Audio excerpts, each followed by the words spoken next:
ओम शांति। अव्यक्त परिवार में आपका स्वागत है। आज है दिन 18। महान बनने के लिए मधुरता और नम्रता का गुण धारण करो। आज का विषय है सर्व का मुख मीठा करते रहो। अव्यक्त इशारे। जब एक दो को मीठा खिलाते हो, उसमें मुख थोड़े समय के लिए मीठा होता है, लेकिन स्वयं ही मीठा बन जाओ। मुख में सदा ही मधुर बोल रहे। जैसे मीठा खाने और खिलाने से खुश होते हो, ऐसे मधुर बोल स्वयं को भी खुश करते, दूसरे को भी खुश कर देते। इससे सदा सर्व का मुख मीठा करते रहो। सदा मीठी दृष्टि, मीठा बोल, मीठे कर्म हो। पास विद ऑनर। महसूसता की शक्ति। मीठे मीठे बच्चे हृदय से महसूसता तुम्हें दिलाराम बाप से दुआएं प्राप्त करने योग्य बनाती हैं। अभी हम मोहिनी दीदी से सुनेंगे। शांति। दुनिया में जब भी किसी बात की खुशखबरी होती है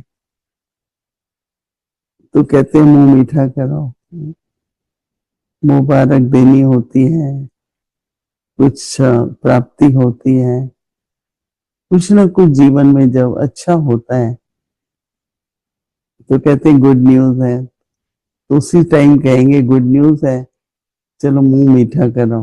ये वेरी कॉमन, आपस में, परिवार में, कई बार समाज के लिए भी सबको मीठा मुंह कराओ। और इसमें भी खासकर कई लोग कहते हैं, कईयों को गुलाब जामुन अच्छा लगता है, किसको लड्डू अच्छा लगता है, राइट। तो बाबा तो कहते हैं कि सबका मुंह मीठा करो। तो वो क्या होता है वो आज बाबा हमें समझाएंगे। इसलिए बाबा कहते हैं कि सबका मुख मीठा करते रहो। बाबा कहते हैं जब एक दो को मीठा खिलाते हो, उससे मुख थोड़े समय के लिए तो मीठा होता है। कई बार तो एंड में कड़वा भी लगने लगता है। नहीं, मीठा भी होता है तो भी, लेकिन स्वयं ही मीठे बनो। तो बाबा कहते हैं कि मुख में सदा मीठे बोल रहे हैं। तो मीठा कैसे है? मीठा क्या खिलाना है? अपने मीठे बोल से। बाबा कहते हैं जैसे मीठा खाने से, खिलाने से सभी खुश होते हैं ना। खिलाने वाला भी खुश होता है, खाने वाला भी खुश होता है, अगर रियल मीठा है तो बाबा कहते हैं दूसरे को भी खुश कर दो। देखो, जो किसी का उत्साह बढ़ाना, किसकी हिम्मत बढ़ाना, किसी को कोई वरदान देना, सदा उन्नति करते रहो, कुछ भी ऐसे मीठे बोल बोलते हैं, तो उस आत्मा के अंदर जो हिम्मत आती है, मधुरता आती है, जो भी प्राप्ति होती है, तो उससे बहुत खुश होते हैं वो लोग। तो वो रियल रियल मीठा हो जाता है। तो बाबा कहते हैं कि आप मीठे बनो और आपके बोल जो हैं वो मीठे बोल होने चाहिए।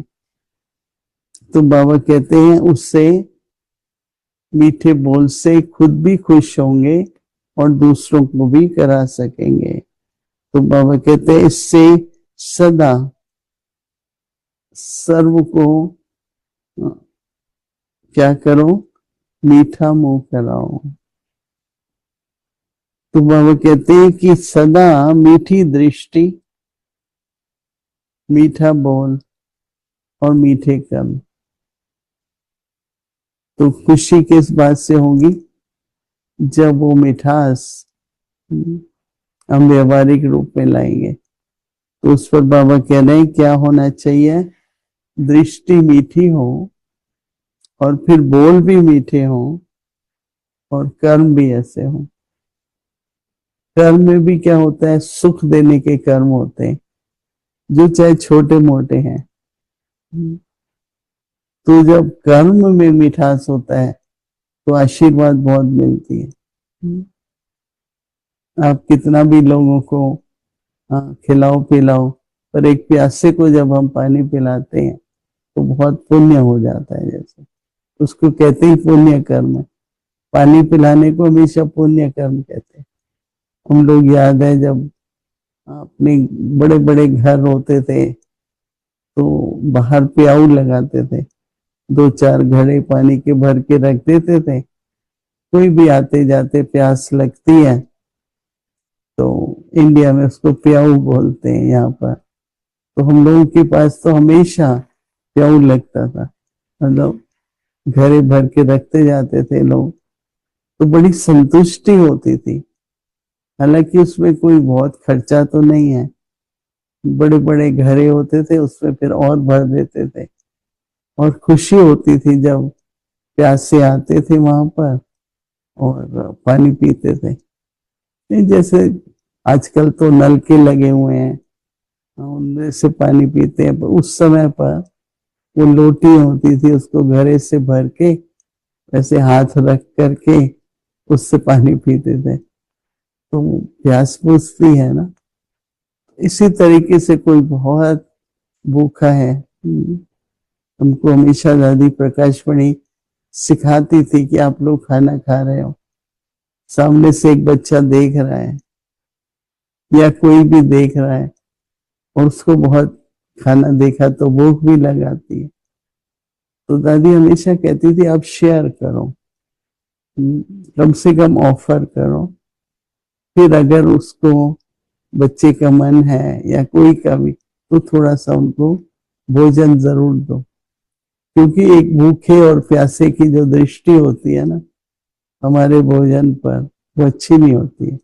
लोभ होता है ना, या तरफ होती है कि मुझे भी मिले, मेरे को भी खाने को मिले, मुझे भी कुछ मिले। तो उनकी इच्छा होती है और आप खा रहे हैं। तो हमेशा एक कर्म में मिठास, बोल में तो है मिठास, पर कर्म में भी एक केयरिंग नेचर हो और शेयरिंग भी हो। तो जो केयरिंग और शेयरिंग होती है उससे बहुत सुख मिलता है, संतुष्टि होती है।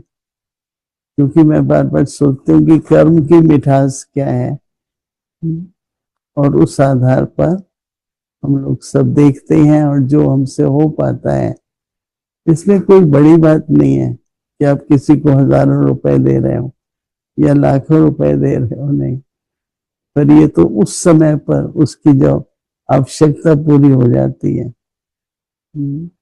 मुझे याद है हम लोगों के घर में बड़े होते थे तो कभी कभी कोई उन दिनों में 20 रुपए मांग लेता था, तो फिर वो हमको कहते थे कि वो दे वापस दे ना दे, पर हमने उसको जरूरत थी दे दी, कोई बड़ी बात नहीं है।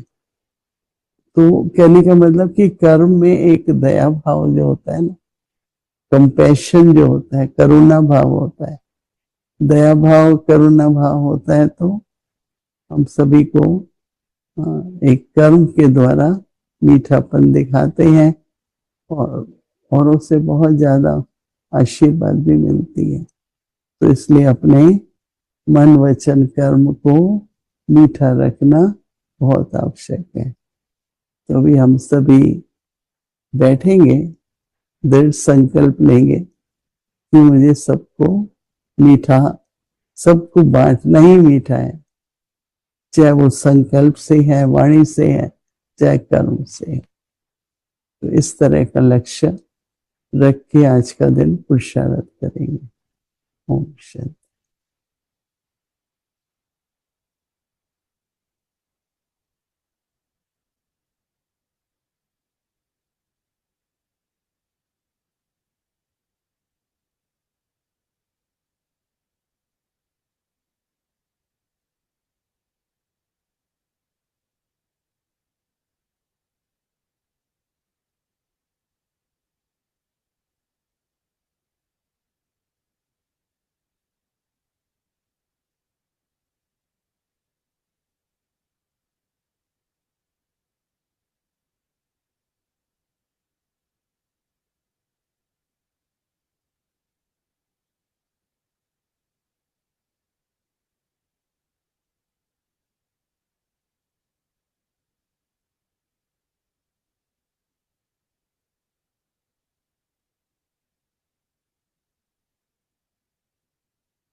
ओम शांति।